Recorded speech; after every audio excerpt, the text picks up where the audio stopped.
Hey, salut, c'est Caro et vous êtes sur la chaîne Toi-même tu crées. Vous pouvez aussi me retrouver sur Instagram et sur Ravelry avec le même pseudo, à savoir Toi-même tu crées. Sur cette chaîne, on se parle principalement de couture et de tricot. Et aujourd'hui, on se retrouve pour que je vous présente un petit peu mes derniers achats. Avant de vous présenter tout ça, je voulais juste vous remercier parce qu'on est aujourd'hui plus de 1100 sur la chaîne. Donc, ce qui me fait un peu halluciner parce que je me dis voilà, il y a 1000 personnes qui se sont abonnées à moi pour suivre un petit peu mes aventures. Donc voilà, donc je voulais remercier ceux et celles qui se sont abonnés, ceux et celles qui ne sont pas abonnés mais qui me regardent quand même, ceux et celles qui me laissent des petits pouces en l'air, ceux et celles qui me laissent des petits commentaires parce que vraiment l'objectif de cette chaîne c'était vraiment de partager. Donc j'adore lire vos commentaires, j'adore lire vos précos et recommandations sur mes aventures, etc. J'adore lire et savoir ce que vous cousez, ce que vous tricotez en ce moment. Donc vraiment continuez parce que c'est vraiment pour moi tout l'intérêt de la chaîne et j'ai bien l'intention de continuer à faire des vidéos. Comme je disais, aujourd'hui, on se retrouve pour mes achats. Alors, normalement, enfin, non, pas normalement. C'est sûr que ce sont les derniers achats de l'année. Alors, je dis ça, je dis ça, et en fait, je sais déjà que je mens. Alors, je vous explique. Aujourd'hui, on est le 30 novembre, et demain, 1er décembre, sort la nouvelle collection Jolie Lab, et j'ai repéré 2-3 petits trucs pour des cadeaux de Noël. Donc, je vais commander chez Jolie Lab, mais ce sera en fait pour faire mes cadeaux de Noël. Donc, on va dire que c'est une autre commande de couture, mais pas pour moi, donc on va dire que ça passe. Bref. Donc, en tout cas, c'est donc mon avant-dernier achat de l'année, hein, on va dire ça comme ça. Et sur 2025, l'idée, ça va être quand même de de beaucoup moins acheter. Je pense que là, en laine, j'ai ce qu'il faut pour faire pas mal de projets, en tissu aussi, parce qu'en plus j'avais en tissu un stock plus vieux que ça. Donc je pense que voilà, je regarderai peut-être un petit peu au solde parce que c'est toujours intéressant, mais sinon je pense que je vais pas racheter tout de suite. En tout cas, sur cette semaine, j'étais à Paris pour le boulot et j'en ai profité pour aller faire un petit tour au CSF, donc le salon création et savoir-faire, pardon, qui a lieu à Paris une fois par an et qui est toujours en cours au moment où je parle. Alors c'est génial parce que je vois les stories diverses et variées sur Instagram, donc c'est super. En tout cas, moi, c'était ma première fois au salon, au CSF en fait. Cette année, ça a été la série des premières fois parce que je suis allée au NITIT pour la première fois et cette année au CSF pour la première fois. Donc, si je dois comparer un petit peu les deux, le salon création et savoir-faire est quand même plus gros. Donc, la différence, c'est que au NITIT, comme son nom l'indique, vraiment, vous vous retrouvez avec principalement du tricot et de la bouffe, parce que effectivement, le NITIT, l'objectif, c'est aussi découverte culinaire avec des food trucks, etc.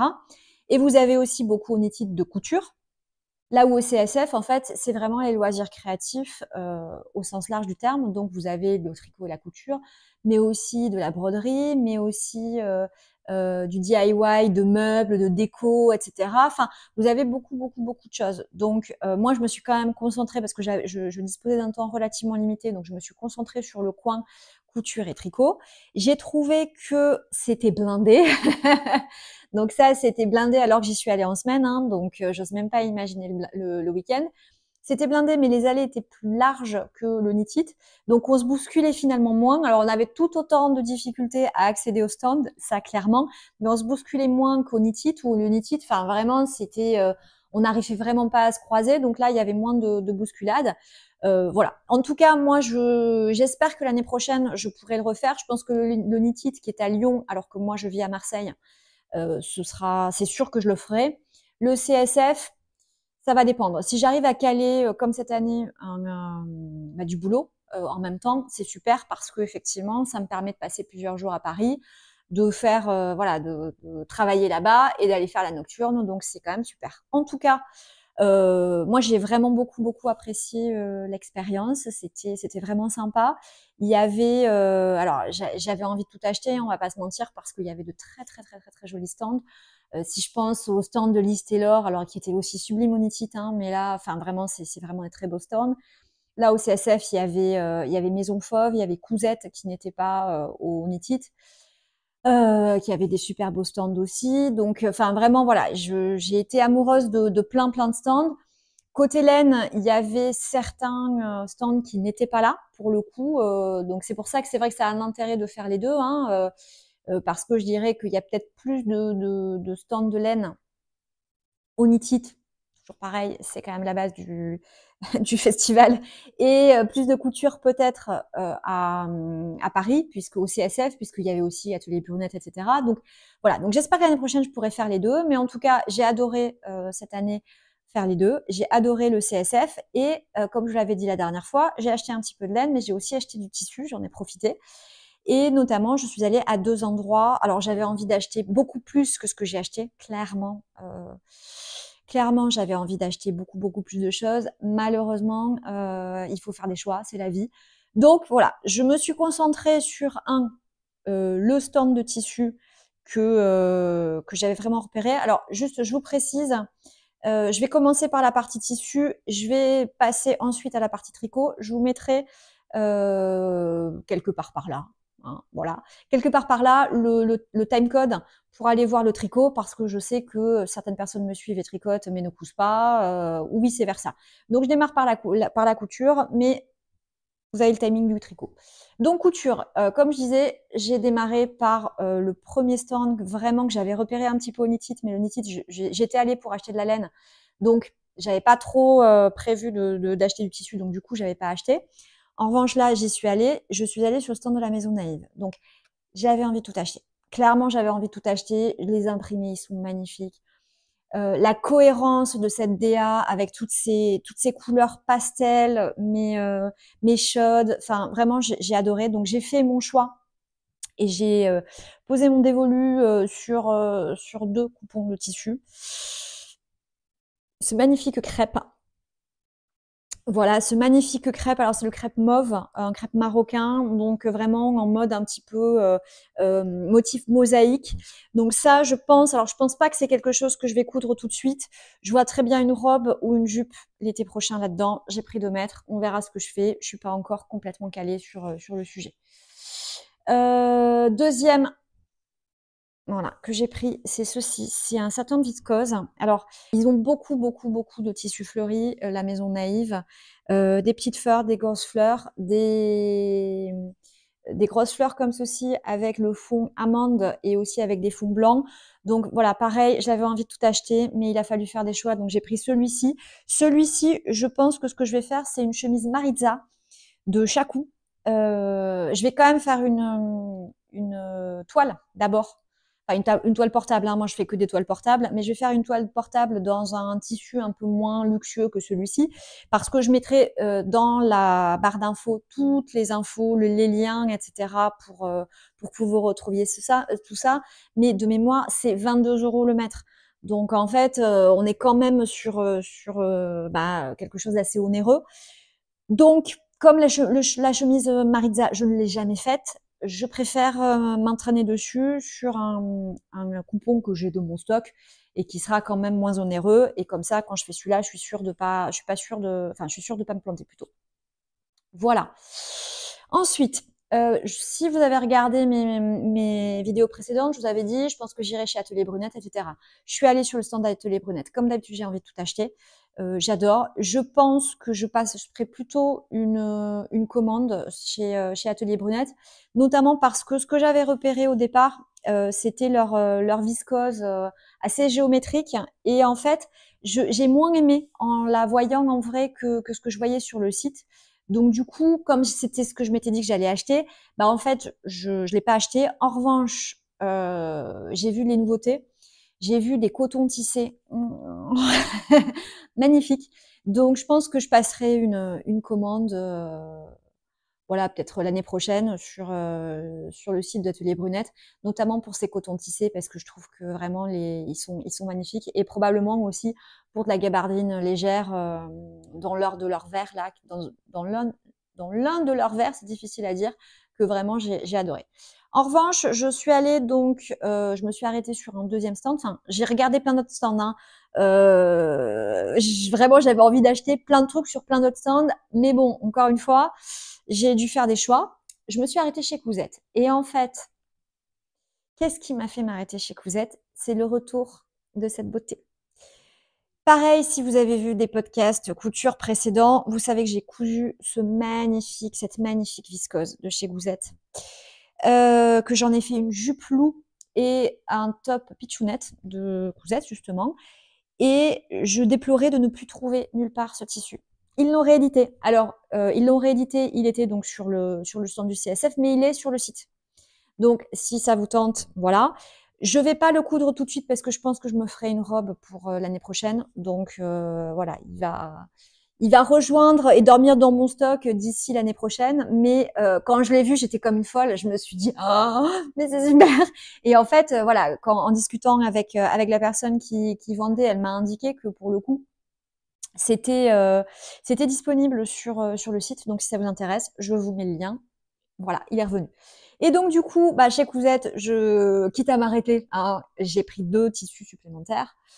J'ai pris cette jolie viscose, alors qui est assez épaisse, hein. C'est une viscose qui est assez épaisse. Je ne sais pas encore ce que je vais faire dedans. J'hésite entre une robe ou un haut. J'ai trouvé cette association de couleurs absolument magnifique.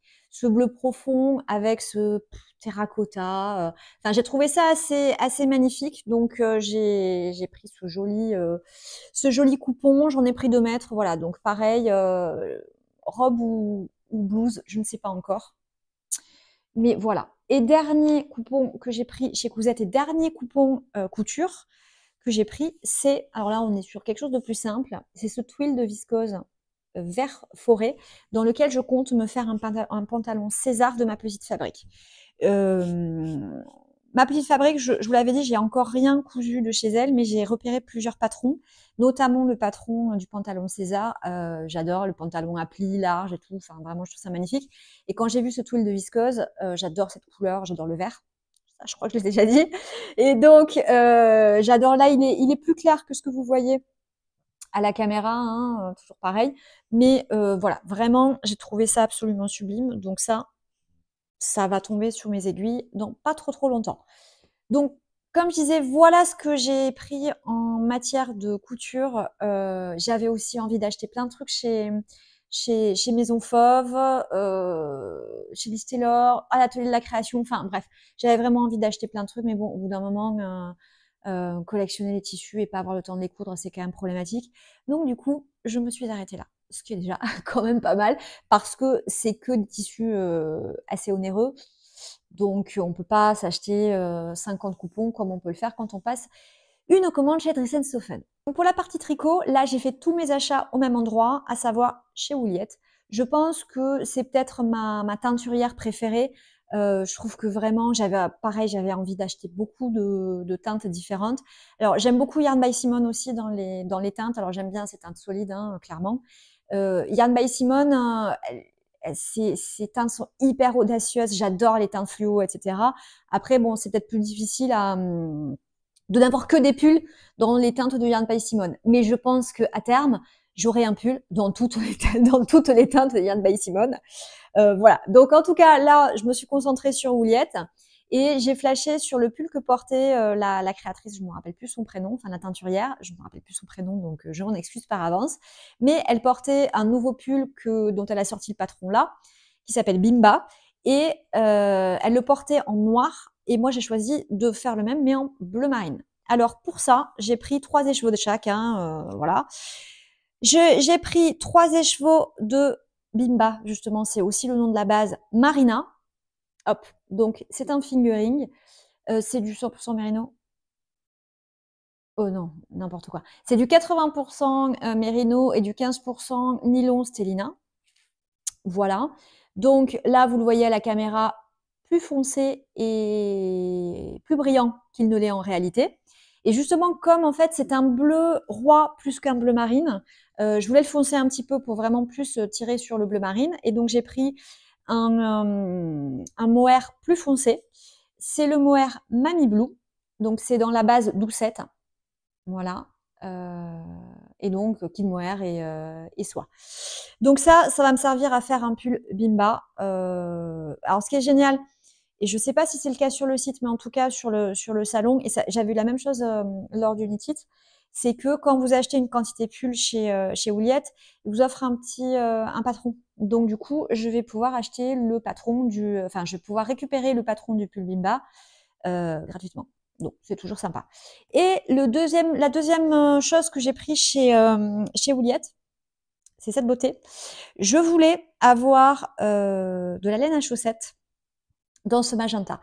J'adore cette couleur, je l'ai déjà dit, le vert et le magenta, je pense que c'est mes deux couleurs préférées. Et donc, cette couleur-là, je la trouvais absolument magnifique. Alors, je ferais pas forcément des chaussettes complètes, mais dans du jacquard, etc., je me disais que ce serait vraiment très sympa. Sauf que pour le coup, dans les laines industrielles, je trouvais pas la couleur que je voulais. Et donc, j'avais repéré que Ouliette avait ça. Donc j'ai tenté ma chance parce que clairement c'est pas ce qu'ils avaient le plus mis en avant, hein, les bases nylon et enfin les bases à chaussettes plutôt. Et donc j'ai trouvé cette base si belle. Donc c'est le coloris Barocco et donc la base si belle, vous avez 85% de mérino et 15% de nylon. Donc ça devrait arriver dans des jacquards ou ce genre de choses pour non pas trop longtemps. Voilà mes achats du CSF. Je voulais, vu qu'on se parle là, je voulais en profiter pour vous montrer deux petites choses à venir. Cette année, j'ai beaucoup dépensé sur le tricot et la couture. Donc, c'est pour ça que les challenges Tire-Laine de Monsieur Knitting et Tire-Tissu, qui est mon challenge à moi, qui va permettre effectivement d'épargner tout en tricotant et en cousant. Je pense que vraiment, je vais me tenir à ça pour mieux maîtriser mon budget l'année prochaine. Puisque là, cette année, j'avais découvert notamment le tricot, donc j'ai voulu acheter des milliards de trucs. Donc, j'ai acheté plein de calendriers de l'Avent. Alors, j'ai vu aujourd'hui la vidéo de Fil de Nuage sur les calendriers de l'Avent. Alors, je vois que je suis une petite joueuse par rapport à elle, mais j'ai quand même beaucoup trop acheté de calendriers de l'Avent. Et donc là, ben, j'en ai deux qui sont déjà arrivés. J'en ai un troisième que j'attends, je vous en parler après, mais les deux qui sont arrivés. Hop. Le calendrier de l'Avent d'Art Natura, qui s'appelait Exubérante Jungle, qui m'avait beaucoup séduit parce que le mood board était hyper coloré, etc. Donc j'avais très envie. Voilà.